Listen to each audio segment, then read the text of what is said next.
আজকে আমরা পুঁটি মাছ ধরার এক জাদুকারী টোপ বানাবো।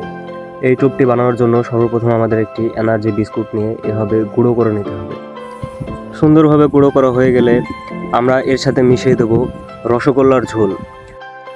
পুঁটি মাছ কিন্তু মিষ্টি জাতীয় খাবার অনেক পছন্দ করে, এজন্যই মূলত রসগোল্লার ঝোলটা দেওয়া হলো। তো গুঁড়ো করো যে বিস্কুট আর রসগোল্লার ঝোলটা সুন্দরভাবে মাখিয়ে নিতে হবে।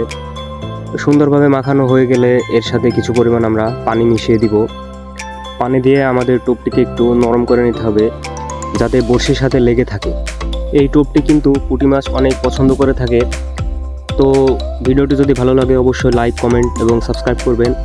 আর এই টোপ দিয়ে পুঁটি মাছ ধরার ভিডিও আগামীকাল আপলোড করা হবে।